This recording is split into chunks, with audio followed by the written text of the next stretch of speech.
조선 연산군 시대에 일어난 두 번의 참혹한 사화인 무오사화와 갑자사화.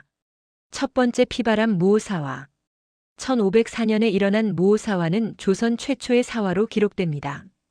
이 사건의 발단은 성종시대의 역사를 기록하던 사초였습니다. 살인파의 거두 김종직이 쓴 조의제문이라는 글이 문제가 되었는데 이 글은 항우에게 죽임을 당한 초나라 의제를 애도하는 내용이었습니다. 그러나 훈구파의 이극돈과 유자광은 이를 수양대군이 단종을 몰아낸 것을 비판하는 글이라며 연산군에게 보고했습니다. 연산군은 이를 왕실의 정통성에 대한 도전으로 간주하고 이미 죽은 김종직의 무덤을 파헤쳐 시신의 목을 베는 부관참시를 단행했습니다. 또한 김종직의 제자들인 살인파 선비들을 대거 숙청하며 살인 세력에게 큰 타격을 입혔습니다. 광기의 정점 갑자사화. 무오사화가 신하들 사이의 권력 다툼에서 시작되었다면 1504년의 갑자사화는 연산군 개인의 복수심과 광기가 폭발한 사건입니다. 연산군은 임사홍으로부터 자신의 친어머니인 패비윤 씨가 사약을 받고 죽게 된 전말을 전해 들었습니다. 이에 분노한 연산군은 어머니의 죽음에 찬성하거나 방관했던 인물들을 찾아내어 잔인하게 보복하기 시작했습니다. 이때는 살인파뿐만 아니라 훈구파 대신들도 가차없이 숙청되었습니다. 연산군은 성종의 후궁이었던 엄귀인과 정귀인을 아들들에게 때리게 하여 죽게 만들고 그들의 아들인 안양군과 봉안군까지 유배 보낸 뒤 죽였습니다. 갑자사화 당시 연산군은 자신의 어머니 패비윤 씨에게 사약을 내리는데 동조했던 할머니 인수대비를 찾아가 왜 우리 어머니를 죽였느냐며 울부짖었고 급기야 머리로 인수대비의 가슴을 들이받는 폐륜을 저질렀습니다. 이 충격으로 병세가 악화된 인수대비는 며칠 뒤 세상을 떠났으며 이는 조선 왕실 역사상 가장 끔찍한 불효이자 폐륜 사건으로 기록되었습니다. 또한 이미 세상을 떠난 한명회 등 대신들의 무덤을 파헤치고 신하들의 배를 가르는 등 조선 역사상 가장 잔혹한 형벌들이 쏟아졌습니다. 두 사화가 남긴 결과 무오사화와 갑자사화를 거치며 연산군의 권력은 견제 장치가 없는 절대적인 상태가 되었습니다. 신하들은 왕의 눈치를 보며 공포에 떨어야 했고 왕의 잘못을 지적하는 경연이나 사관원의 기능은 완전히 마비되었습니다. 그러나 이러한 극단적인 폭정은 결국 신하들이 힘을 합쳐 왕을 몰아내는 중종 반정의 원인이 되었습니다. 두 사화는 왕권이 도덕성을 잃고 광기에 휘둘릴 때 국가가 얼마나 처참한 비극에 빠질 수 있는지를 보여주는 역사적 교훈으로 남아 있습니다. 연산군의 수많은 악행 중에서도 인륜을 저버린 가장 충격적인 월산대군 부인 박씨 간통 사건.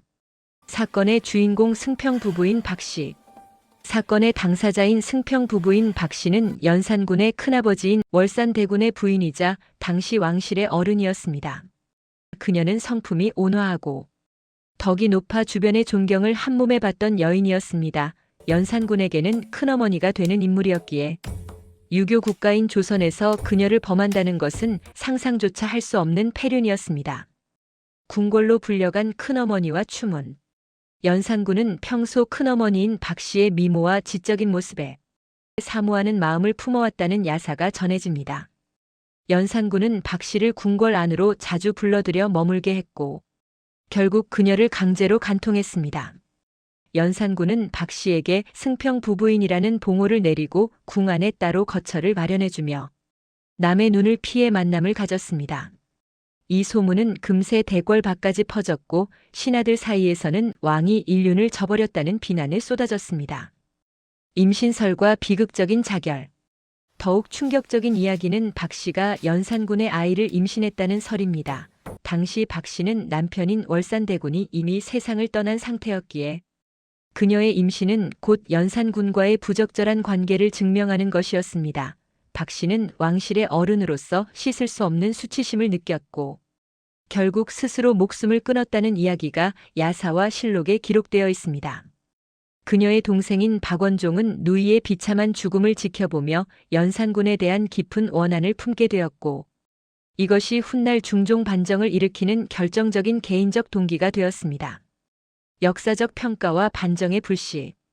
이 사건은 연산군이 단순한 폭군을 넘어 인간으로서 지켜야 할 최소한의 도리마저 저버린 인물임을 보여주는 대표적인 사례입니다.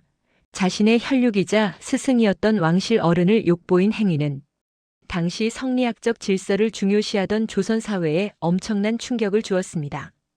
승평 부부인 박 씨의 남동생인 박원종을 필두로 한 반정 세력은 이 사건을 명분 삼아 연산군을 폐위시키기 위한 계획을 구체화했습니다. 결국 한 여인의 비극적인 죽음과 왕의 광기 어린 집착은 조선 왕조의 물줄기를 바꾸는 거대한 사건으로 번지게 되었습니다. 연산군의 큰어머니인 승평 부부인 박 씨가 수치심 속에 세상을 떠나자 그녀의 동생 박원종은 연산군에게 피눈물을 흘리며 복수를 준비했습니다. 박원종은 당시 연산군의 폭정에 신음하던 성희안과 유순정 등 핵심 신하들을 은밀히 찾아가 인륜을 저버린 왕은 더 이상 우리의 군주일 수 없다고 설득하며 반정의 깃발을 들었습니다. 박원종의 분노에서 시작된 이 거사는 결국 강력한 신하들의 결집을 이끌어냈고 조선의 운명을 바꾼 중종 반정으로 이어지게 됩니다. 왕의 광기가 불러온 비극이 결국 자신의 왕좌를 앗아가는 부메랑이 된 것입니다. 여러분은 이 사건들에 대해 어떻게 생각하시나요? 오늘 준비한 연산군의 이야기는 여기까지입니다. 다음 시간에도 흥미진진한 역사 이야기로 찾아뵙겠습니다.